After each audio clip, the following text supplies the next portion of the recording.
My boyfriend's fist missed my face by 2 inches when I told him I was pregnant.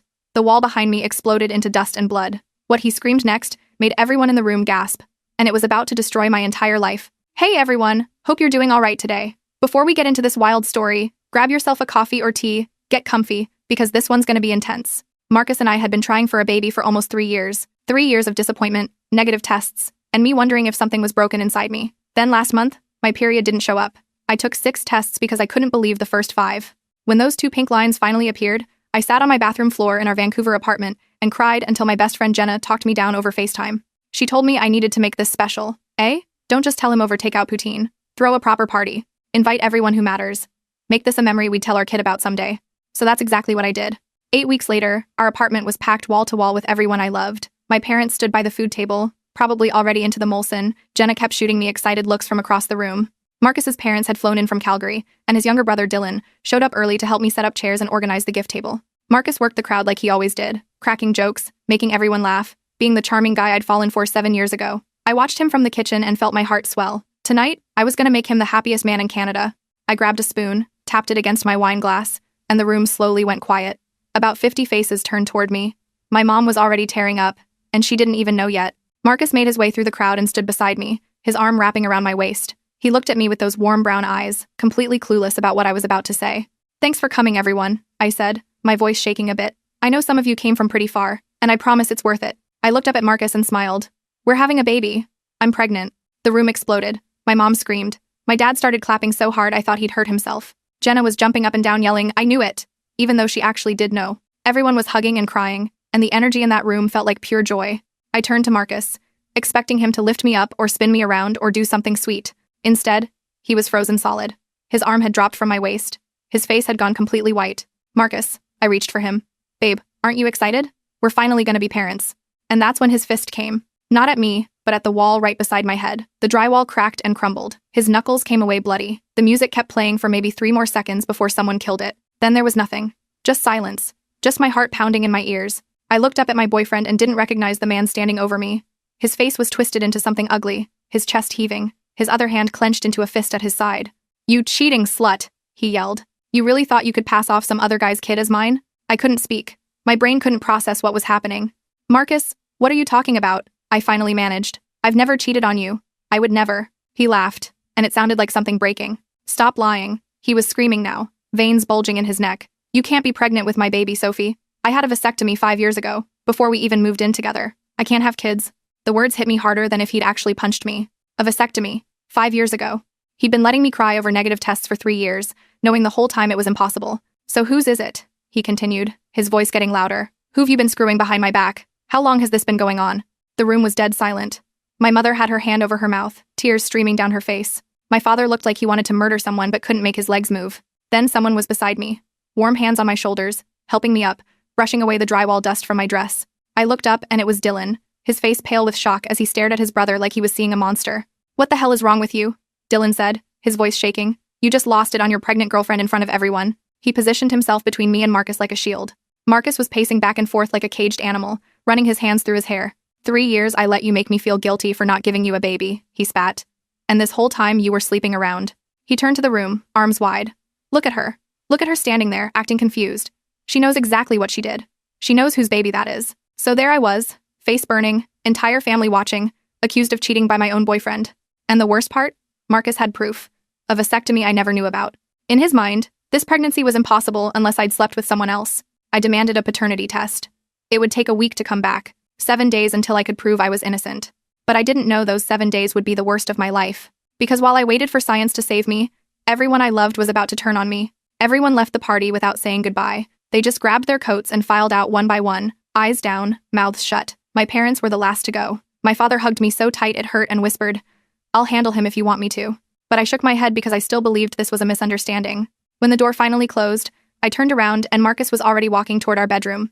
"Marcus," I said. My voice came out smaller than I wanted it to. "Please, just listen to me. I don't know how to explain this, but I haven't been with anyone else. You're the only guy I've been with in 7 years. There has to be another explanation." He laughed, but there was no humor in it. Just this cold, empty sound that made me feel sick. "Another explanation for how you got pregnant by a guy who can't make babies?" He took a step toward me. I flinched. I actually flinched away from my own boyfriend, and I watched that register on his face. For half a second, something flickered in his eyes. Guilt, maybe, or recognition of what he'd done, but then it was gone. Replaced by that hard, angry mask. I'd love to hear it, Sophie. Really? Enlighten me. I had nothing.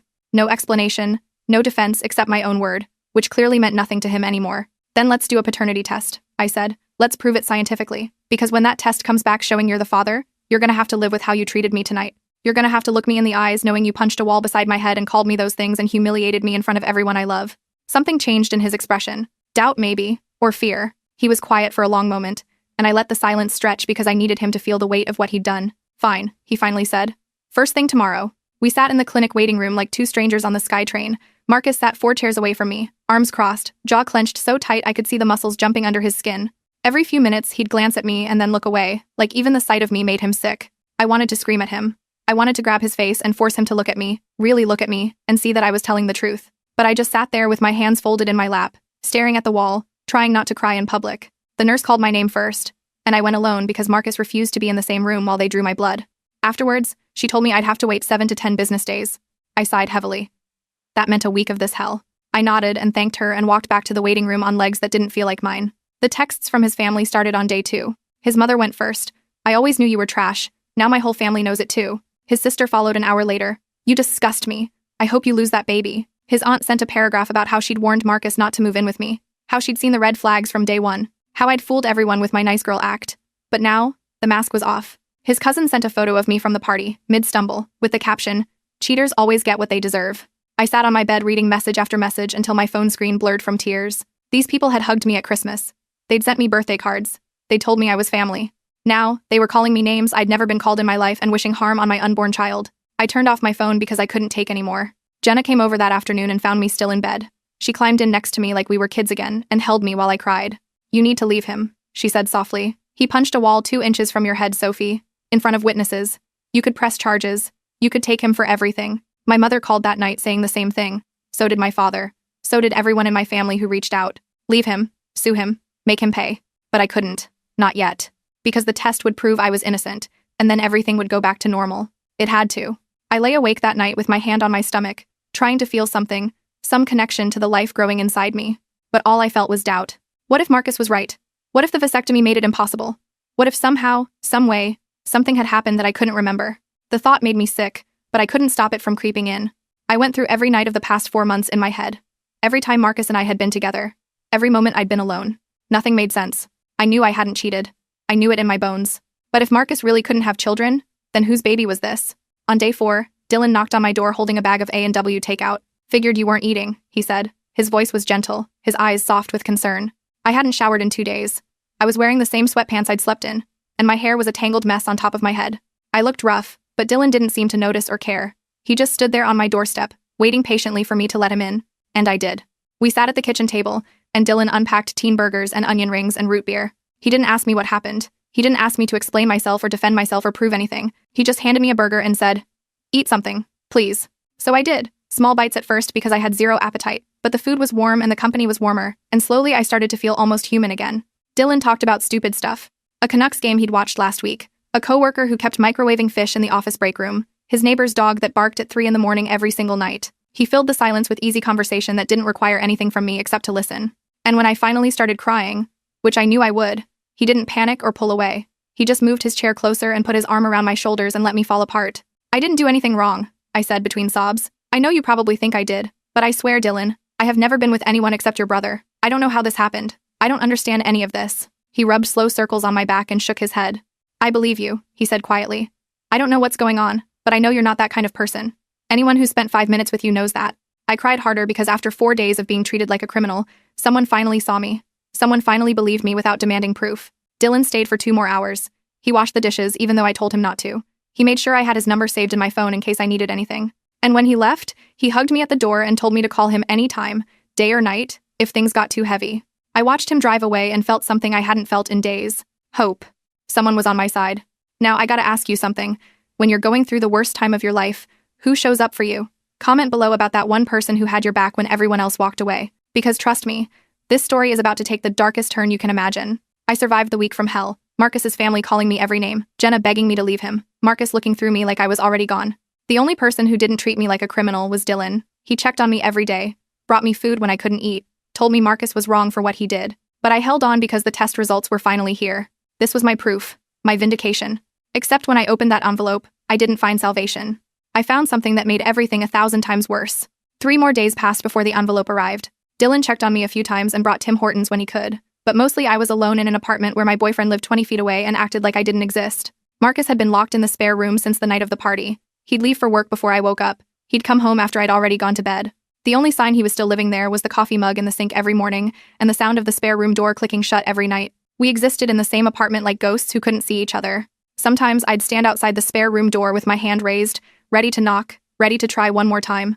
But I never did. What was the point? He'd made up his mind about me.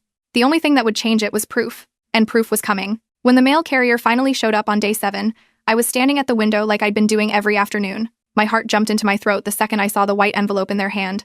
Clinic logo in the corner, my name printed on the front, my entire future folded up inside a single piece of paper. I ran outside in my bare feet, not caring that the hallway was cold, not caring that I was still in my pajamas. I grabbed the envelope before they could even put it in the mailbox. They gave me a strange look, but I didn't care. I didn't care about anything except what was inside. I held it against my chest and felt my heart pounding so hard I could hear it in my ears. This was it. This was finally it. 7 days of hell were about to end. I was about to be vindicated. I called Dylan first. I don't know why. Maybe because he was the only person who'd believed me. Maybe because I needed someone in my corner when I finally proved the world wrong. He answered on the second ring.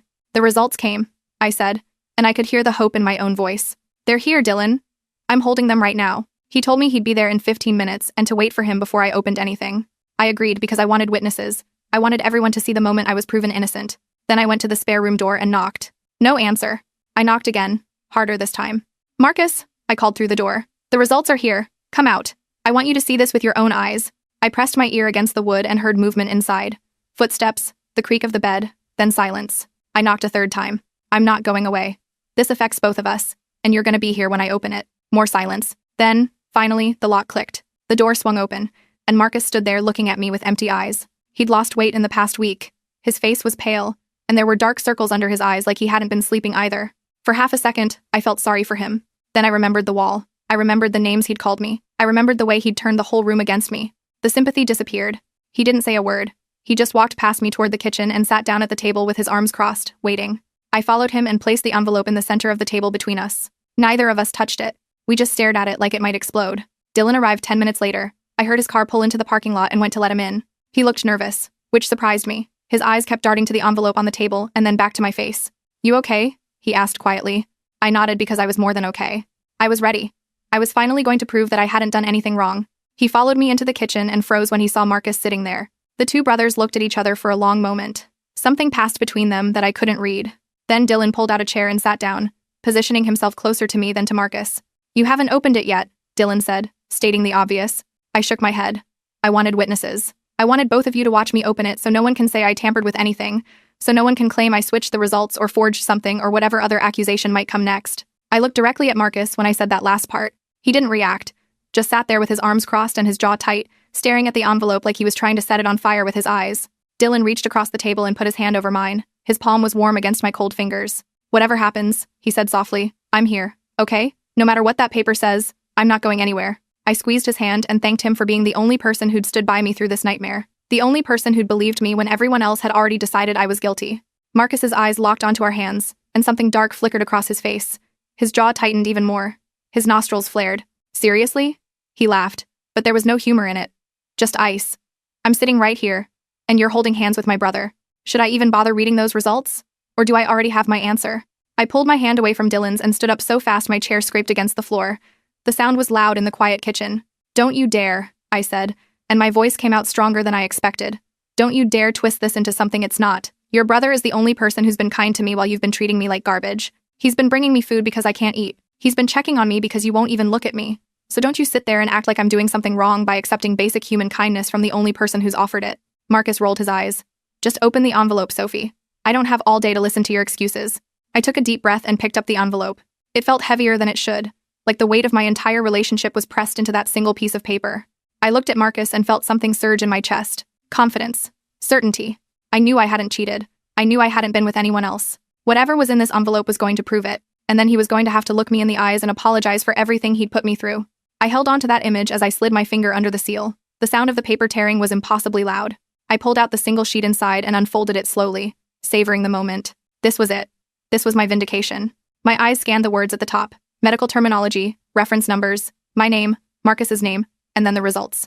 I read them once. My brain didn't process what I was seeing. I read them again. The words were the same, but they still didn't make sense. I read them a third time, and the paper started shaking in my hands. No. No, no, no, no. This wasn't right. This couldn't be right. There had to be a mistake. A typo. A mix-up at the lab. Something. Anything. Because what I was reading was impossible. What does it say? Marcus demanded. His voice cut through the fog in my brain. Read it out loud. I want to hear you say it. I opened my mouth, but nothing came out. My throat had closed up. My lungs had stopped working. The room was tilting sideways, and I had to grab the edge of the table to keep from falling over. Sophie, Dylan said, and his voice sounded like it was coming from underwater, far away, muffled. What does it say? I looked up at my boyfriend, at the man I'd loved for 7 years, at the man I'd built a life with, at the man who was waiting for me to confirm everything he already believed about me. Tears were streaming down my face, and I couldn't stop them. It says, my voice cracked, you're not the father. The words hung in the air between us. Heavy, final, devastating. Marcus's expression didn't change. Not even a flicker of surprise. He just sat there with his arms crossed like he'd been expecting this all along, like he'd known from the beginning that I was exactly what he'd accused me of being. And there it is, he said slowly. His voice was calm now, almost peaceful, like a storm that had finally passed. The proof. You've been cheating on me this whole time, and now you can't hide it anymore. He stood up slowly and put both hands on the table, leaning toward me until I could see every line of anger on his face. So, who is it, huh? Who's the lucky guy? Someone from work? Some random dude you met at a bar? An ex you never really got over? He was getting louder with each question. Tell me, Sophie. I deserve to know whose baby you're carrying. Whose baby you tried to trick me into raising as my own. I don't know. I sobbed. The words came out broken and desperate. I don't understand. I haven't been with anyone else. Marcus, I swear on my life I haven't been with anyone else.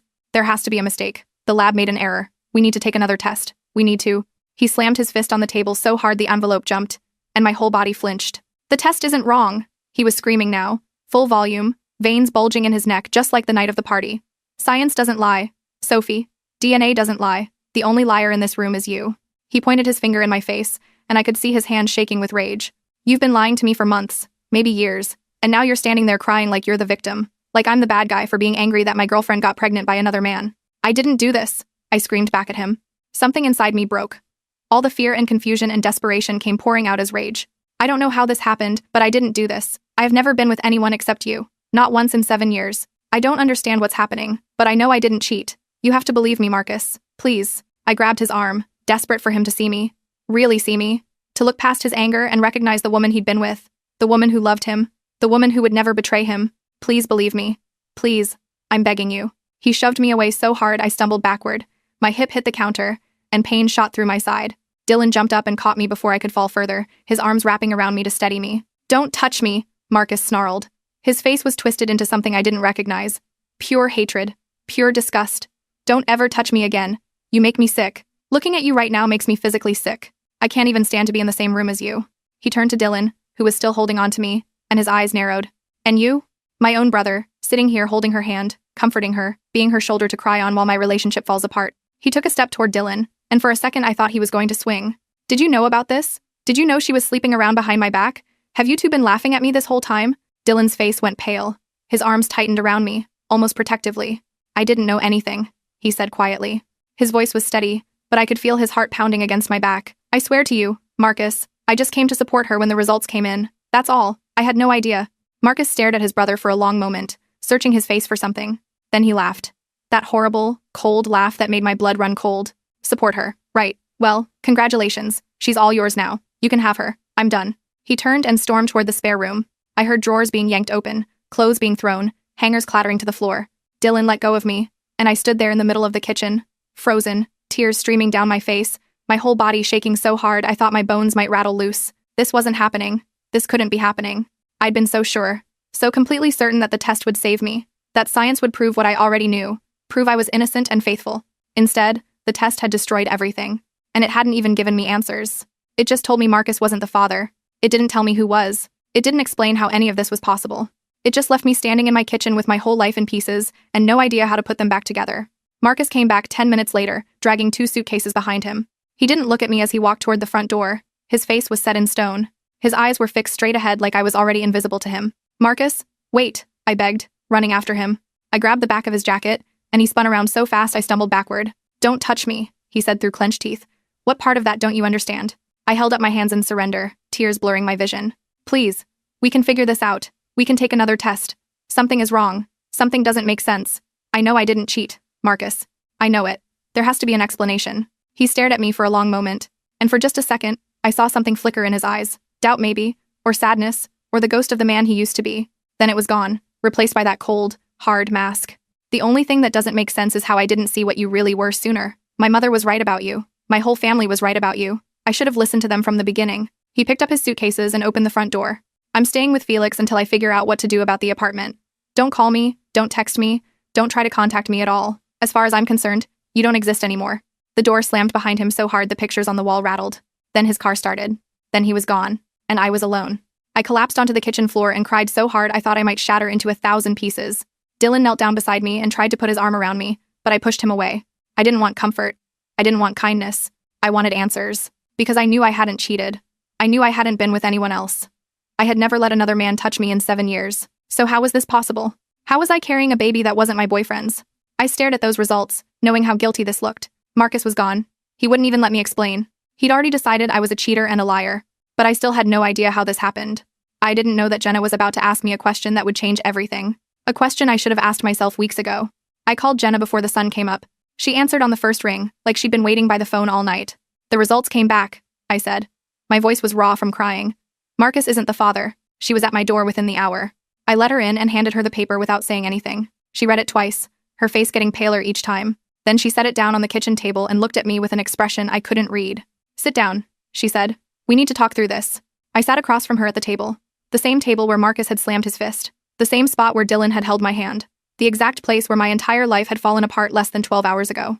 Jenna pushed the results aside and folded her hands in front of her. "I need you to walk me through everything.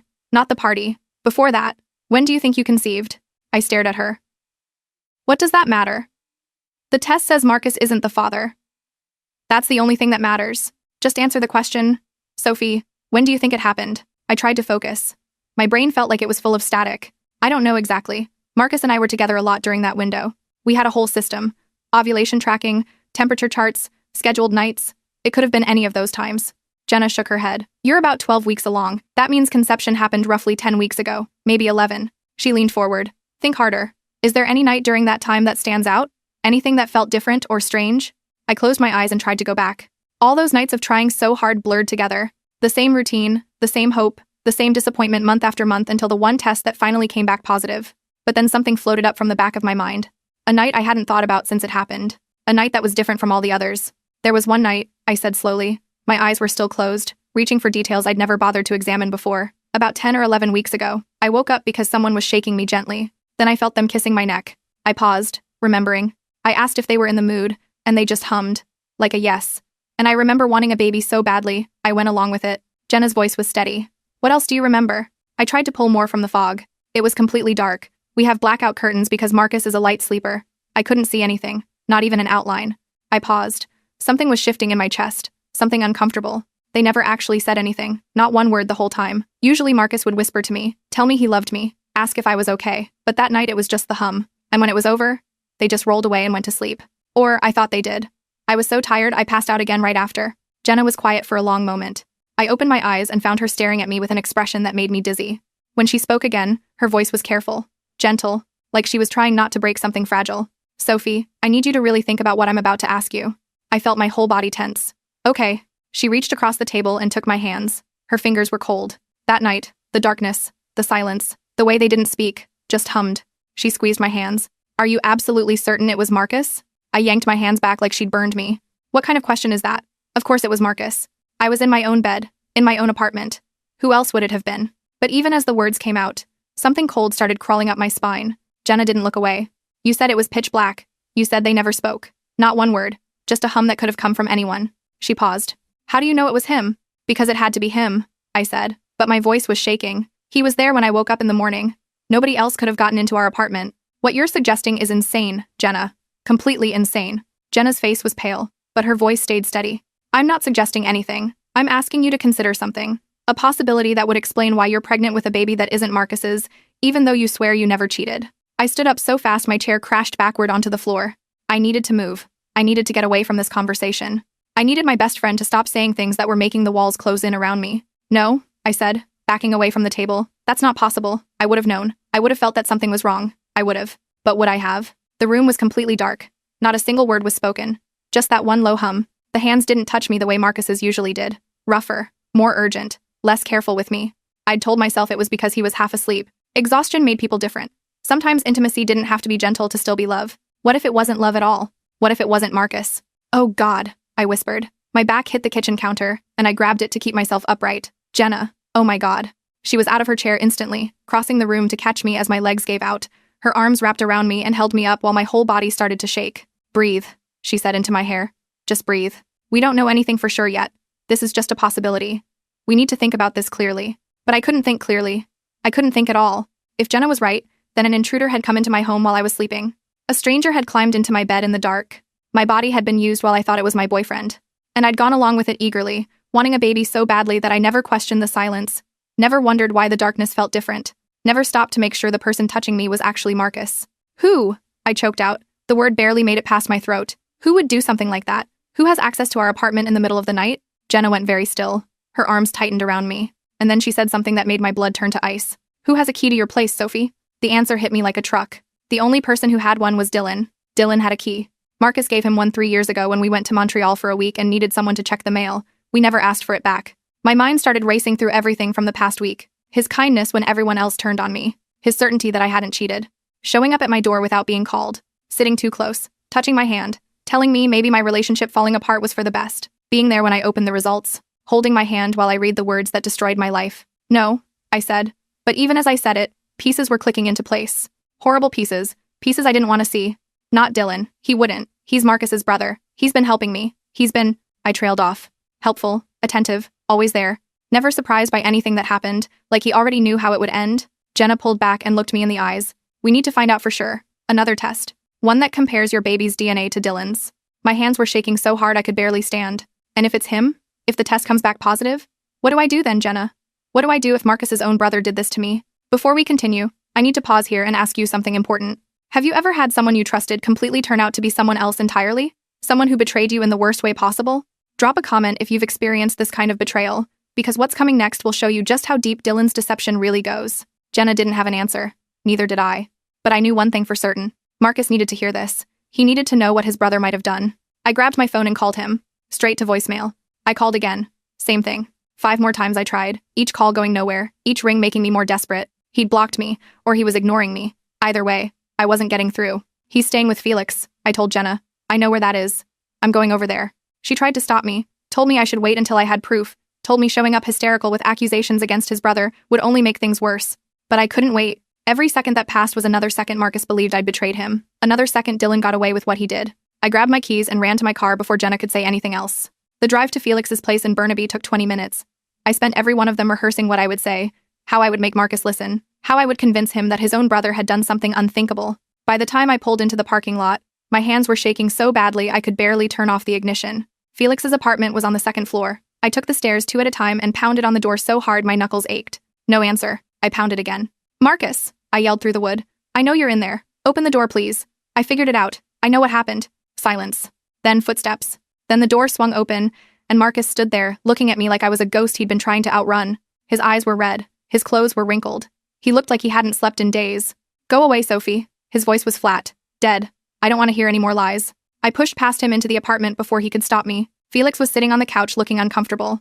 I ignored him completely. It wasn't me, I said, turning to face Marcus. I didn't cheat on you. I never cheated on you. But someone did get me pregnant. Someone who had access to our apartment. Someone who came into our bedroom in the middle of the night while it was pitch black and I couldn't see anything. Marcus's jaw tightened. What are you talking about? I told him everything. The night I woke up to someone shaking me. The kiss on my neck. The hum instead of words.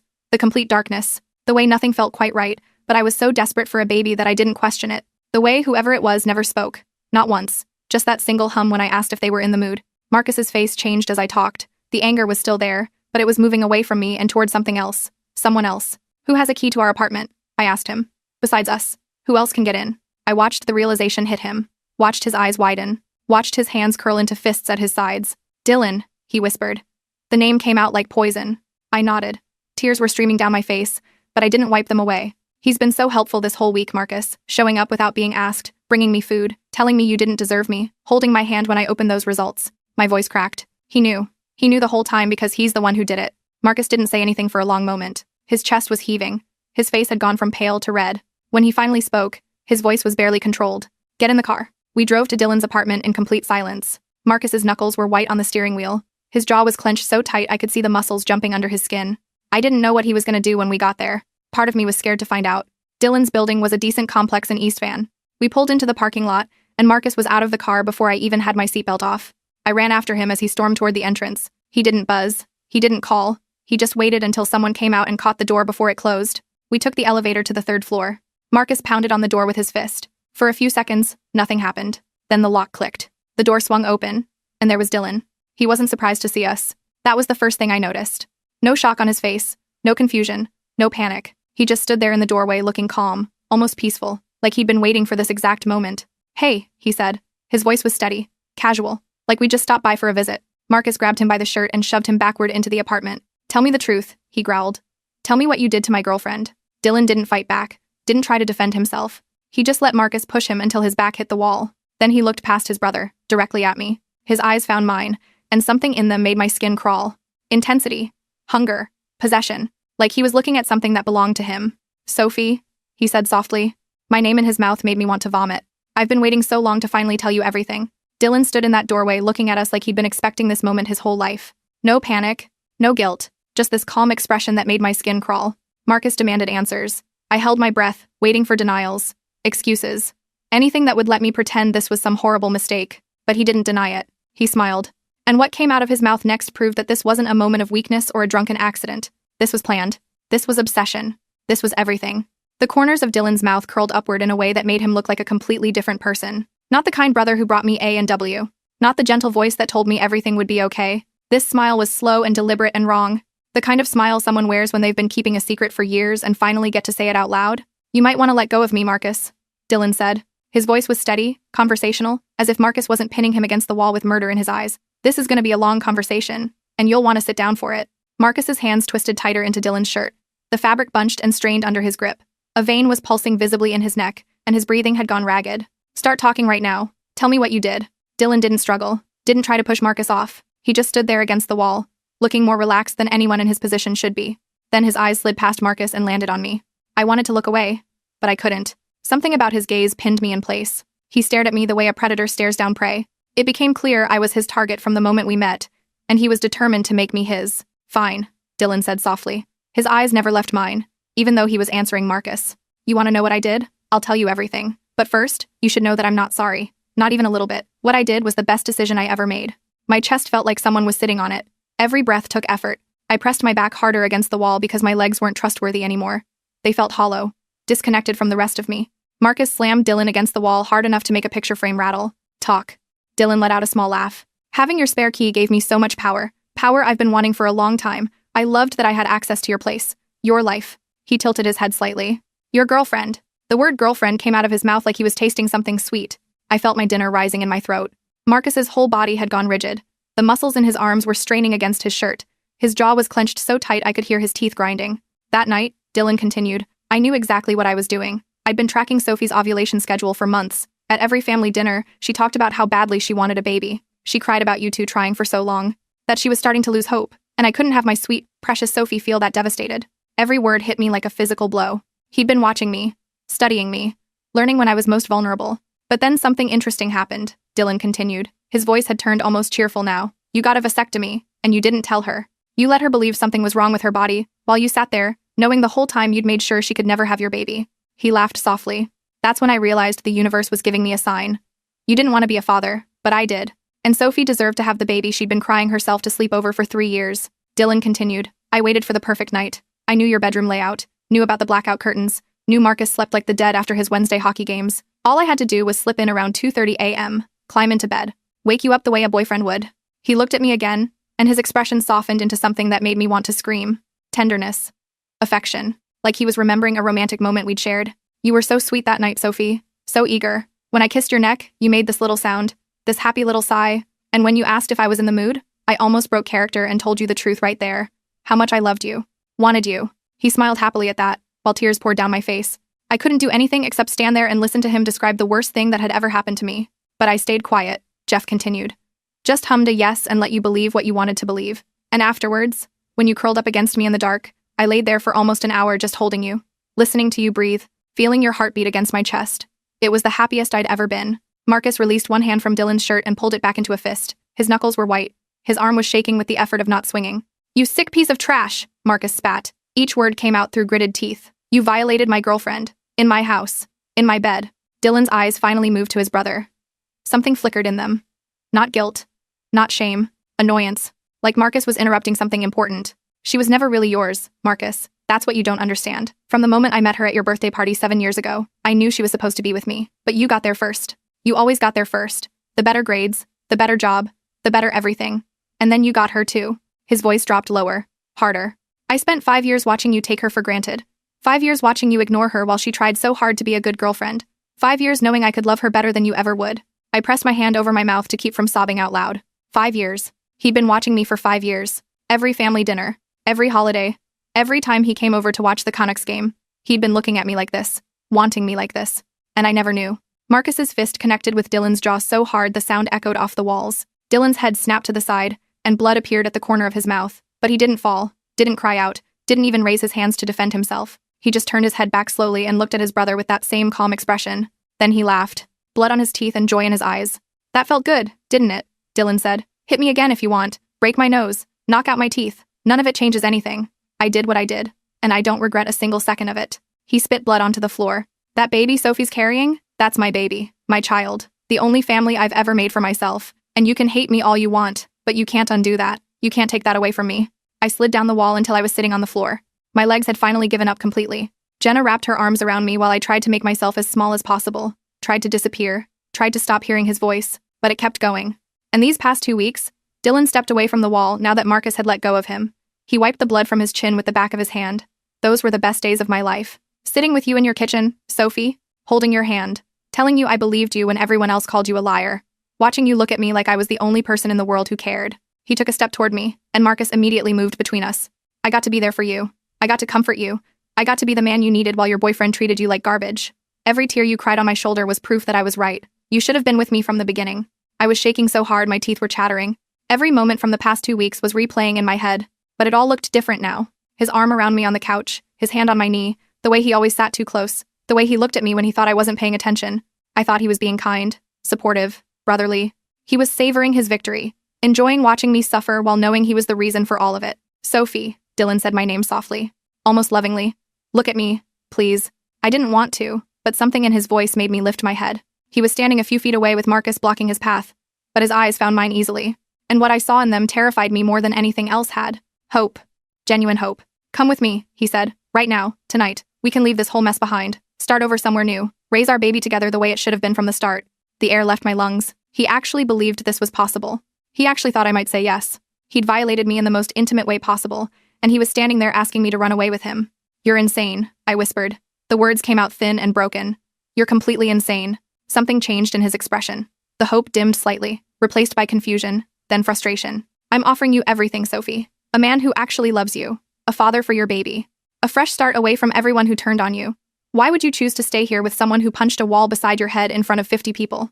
Marcus moved so fast I barely saw it. His fist connected with Dylan's face again, and this time Dylan went down. He hit the floor hard, and Marcus was on top of him instantly, punching over and over, each blow landing with a sickening thud.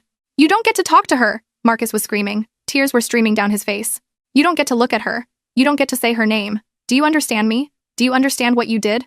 Dylan didn't fight back. He just laid there taking the beating with that horrible smile still on his bloody face, and between punches, I heard him laughing, quiet and wet and wrong.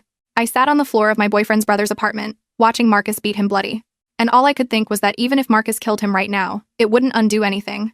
It wouldn't erase what Dylan had done to me. It wouldn't take back that night. It wouldn't unpregnate me, or unmake the baby growing inside me, or give me back the life I had before. I was vindicated. Marcus finally knew the truth. I wasn't a cheater. I wasn't a liar. I was a victim. But being a victim didn't feel like winning. It felt like being hollowed out from the inside. Marcus finally stopped hitting him. His knuckles were split open and covered in Dylan's blood. His chest was heaving. His whole body was shaking with rage that had nowhere else to go. Dylan was still conscious, still smiling through swollen lips and bloody teeth, still looking past Marcus directly at me. It was worth it, Dylan slurred. His voice was thick with blood. Every second, every punch, all of it. Because for one perfect night, you were mine, Sophie. And nothing either of you do will ever change that. I let out a scream that came from somewhere deep inside me I didn't know existed. We called the cops that night. They took Dylan away in handcuffs while he smiled at me through the back window of the cruiser. I told them everything. Every detail of that night. Every word Dylan had said. The officer nodded and wrote things down and told me I was brave for speaking up. But brave didn't fix anything. What Dylan did to me was hard to prove in court. He never broke in because he had a key.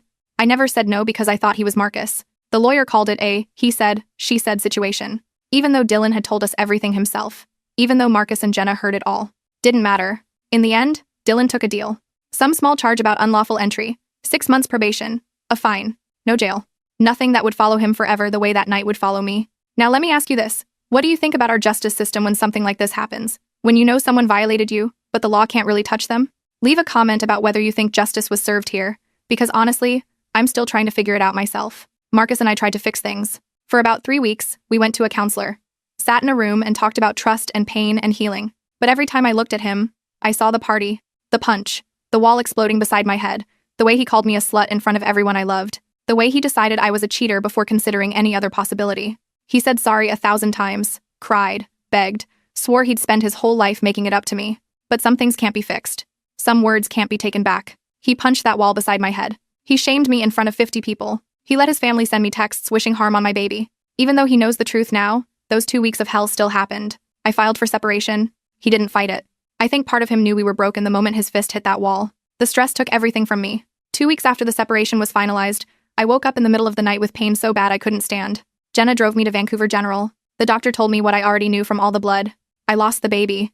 Part of me felt relief, and I hated myself for it. That baby was innocent. That baby didn't ask to be made. But every time I thought about carrying Dylan's child, every time I pictured looking into a face that might have his eyes or his smile, I couldn't breathe. Now the baby was gone, and I didn't have to choose. The guilt from feeling relieved will probably stay with me forever. But for now, there's nothing I can do but start over. I moved to Toronto last month. New city, new job, new life.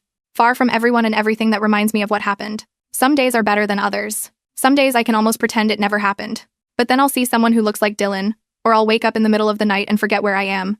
And it all comes rushing back. The darkness, the silence, the betrayal, the fact that someone I trusted used my body without me knowing. Therapy helps. My new friends here help.